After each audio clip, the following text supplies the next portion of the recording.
हो गया।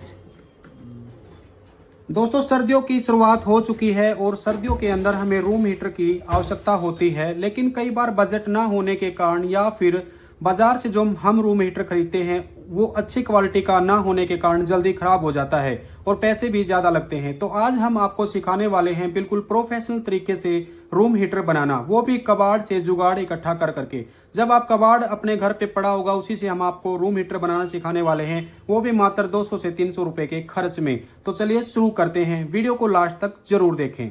आपके घर में किसी भी प्रकार की कोई भी किसी लोहे की बॉडी पड़ी हो सकती है, वो किसी स्टेबलाइजर की भी हो सकती है या फिर किसी इन्वर्टर की हो सकती है। कुछ भी आपके पास में जुगाड़ घर पे पड़ा हो सकता है कबाड़ में, आपको उसको उठा लेना है। हमारे पास ये बॉडी रखी हुई थी, स्टेबलाइजर की बॉडी है। आप इसकी जगह पर लकड़ी के बॉक्स का भी इस्तेमाल कर सकते हैं। लकड़ी के बॉक्स को इस्तेमाल करने के लिए आपको सेफ्टी का बड़ा ध्यान रखना पड़ेगा और अच्छी क्वालिटी की लकड़ी का आपको इस्तेमाल करना पड़ेगा। तो यहाँ से आपको ढक्कन को उठा लेना है और यहाँ पर ये जो आप देख पा रहे हैं इसी के अंदर आपको सारी की सारी जो इसके सिस्टम है उसको फिट करना है। और ये जो रूम हीटर है एक ऐसा रूम हीटर होगा जो चलाने के बाद आपको बिल्कुल गरम गरम हवा जो आपके कमरे के अंदर प्रोवाइड करेगा।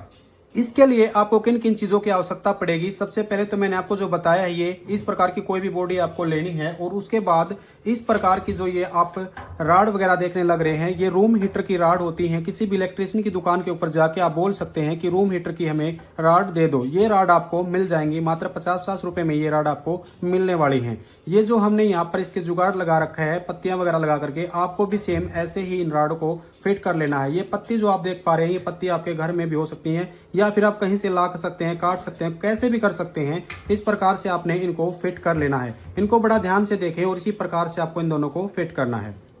अब आपको यहाँ पर कुछ जगह से इसको काटना पड़ेगा। वो काटने के लिए आप खुद भी अपने किसी हेक्सा ब्लेड से काट सकते हैं या फिर किसी प्रोफेशनल बंदे के पास जाकर के इसकी कटिंग करवा सकते हैं। तो फैन को जो चलने के लिए हवा जो पास करने की जो जगह होती है, इस प्रकार से खिड़की होती है, उसी प्रकार से हमें यहाँ पर 2 कट लगा लेने हैं और इसके बाद हमें यहाँ पर फैन फिट कर देना है। तो चलिए इसकी कटिंग कर लेते हैं।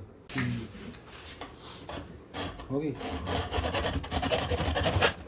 तो कटिंग हमने कर ली है और अब आपको इसके ढक्कन को उठाना है और इसके ढक्कन के अंदर ये जो स्विच वगैरह लगा के कंपनी देती है पीछे से, आपको इसको यहाँ से निकाल देना है। निकालने के बाद यहाँ से जो हवा पीछे से आएगी वो गर्म हवा हमें मिलेगी, इसलिए हमें यहाँ से इसको कटिंग करनी पड़ेगी। तो इसको भी हम कट कर लेते हैं।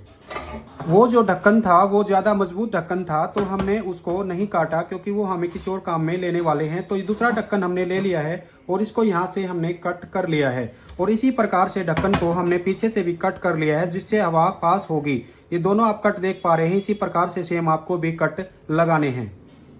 अब आपको जरूरत पड़ेगी इस फैन की। ये जो फैन आप देख पा रहे हैं ये किसी भी शॉप पर आपको इलेक्ट्रॉनिक्स की दुकान के ऊपर आपको मिल जाएगा। आप इसका स्क्रीनशॉट ले सकते हैं और ये दिखा भी सकते हैं कि हमें इस प्रकार का फैन चाहिए है। ये कबाड़ में भी आपको मिल सकता है, हो सकता है आपको 10-20 रुपए में ही ये मिल जाएगा। चाहे तो आप किसी इन्वर्टर की दुकान के ऊपर जाकर भी इसको ला सकते हैं या फिर आपके घर पर कोई इक्विपमेंट ऐसा खराब पड़ा हो जिसके अंदर फैन हो, उस फैन को भी आप निकाल सकते हैं। अब आपको यहाँ पर ये जो हमने कट लगाए थे फैन के लिए जगह बनाई थी, तो अब हम यहाँ पर फैन को अपने बॉडी के अंदर फिट करने वाले हैं। यहाँ पर हमने 2 होल कर रखे हैं और इन होलों के अंदर अब हम जो है अपने फैनों को फिट करने वाले हैं। तो यहाँ पर आपको इस प्रकार से 2 फैन अपने इसके अंदर फिट कर लेने हैं।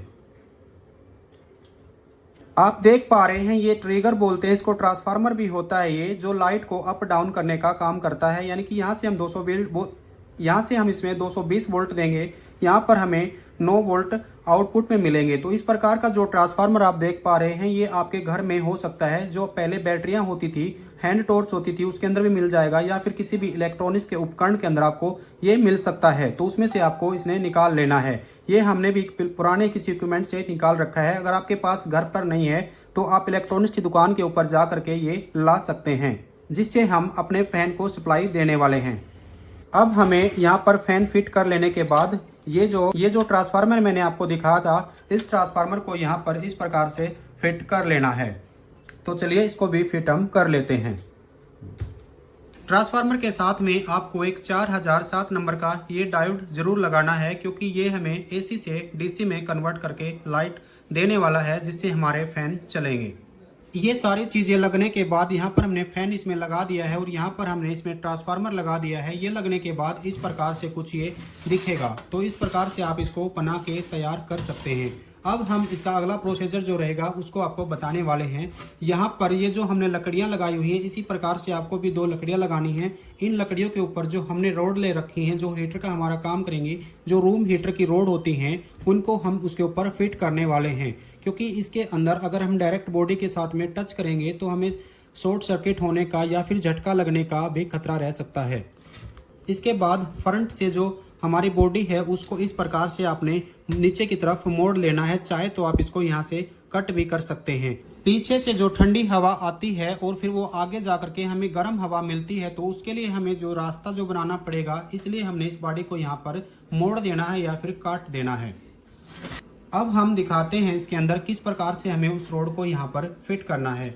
ये जो आप देख पा रहे हैं, इस प्रकार से आपने इसके इन लकड़ियों के ऊपर इसको यहाँ पर लगा देना है। और ये जो होल इसके अंदर आप देख पा रहे हैं, इन होल के अंदर आपको किसी स्क्रू के साथ में यहाँ पर फिट कर देना है।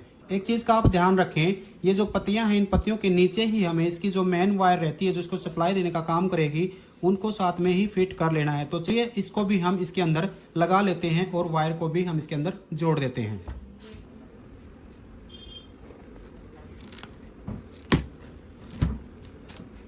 ये जो वायर आप देख पा रहे हैं, कम से कम 2.5 mm की वायर होनी चाहिए, क्योंकि ज़्यादा लोड होने की वजह से आपकी वायर जल सकती है। तो इसलिए आप यहाँ पर 2.5 mm की वायर इसके अंदर यूज़ करें।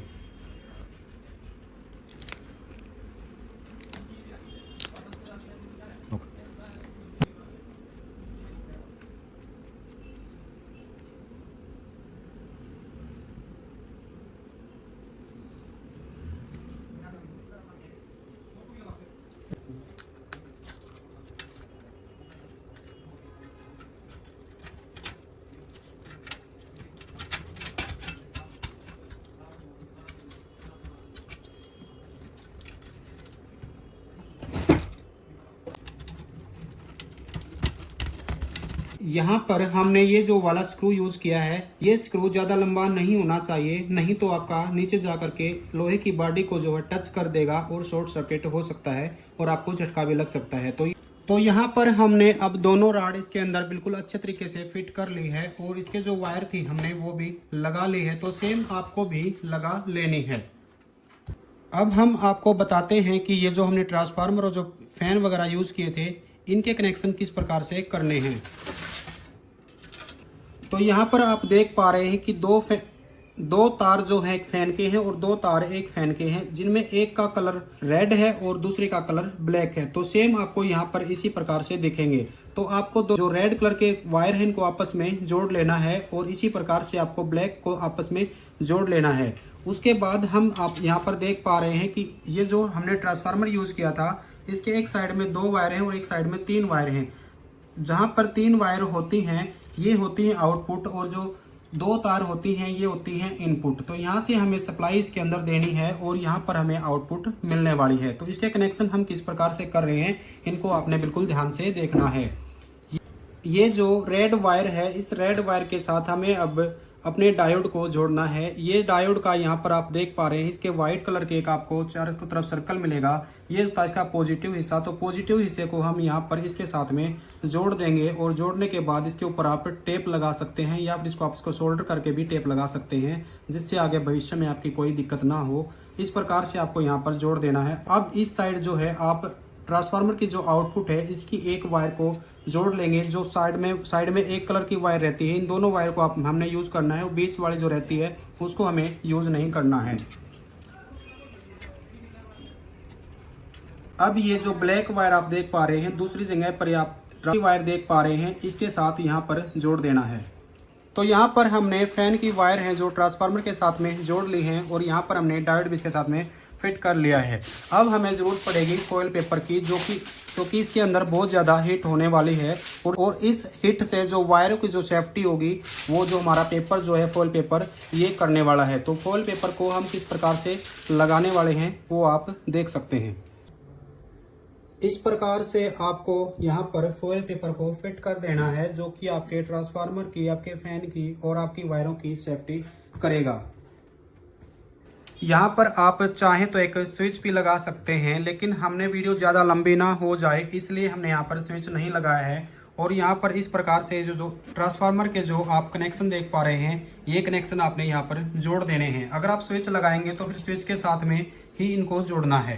तो दोस्तों हमने अपनी सारी की सारी वायरिंग और इसके जो ऊपर की जो फिटिंग है वो कर ली है। फिटिंग करने के बाद इस प्रकार से जो आपका रूम हीटर है वो देखने को मिलेगा। तो यहाँ पर आप चाहें तो कोई जाली लगा करके कवर भी इसको कर सकते हैं, अन्यथा आप इसको नहीं भी करें तो कोई ज़्यादा ज़रूरत नहीं है इसको करने की। पीछे से जब आप इसको देखोगे तो इस प्रकार से आपका रूम हीटर देखने को मिलेगा। तो चलिए अब हम इसको चला करके आपको दिखाते हैं।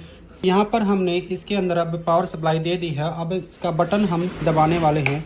ये देखो हमने बटन दबा दिया है और हमारा रूम हीटर चलने लग गया है। तो यहाँ पर मैं देख पा रहा हूँ, यहाँ पर मैं महसूस कर पा रहा हूँ कि बहुत ही ज़्यादा गर्म हवा आने लग रही है। तो इस प्रकार से आप अपने घर पर रूम हीटर बना सकते हैं। तो दोस्तों इस प्रकार से आप अपने घर पर रूम हीटर बना सकते हैं और रूम हीटर ये आपकी सर्दियों में बहुत ही मज़ा आपको देने वाला है। इस प्रकार से आप बिल्कुल घर के कबाड़ से अपने घर पर रूम हीटर बना सकते हैं।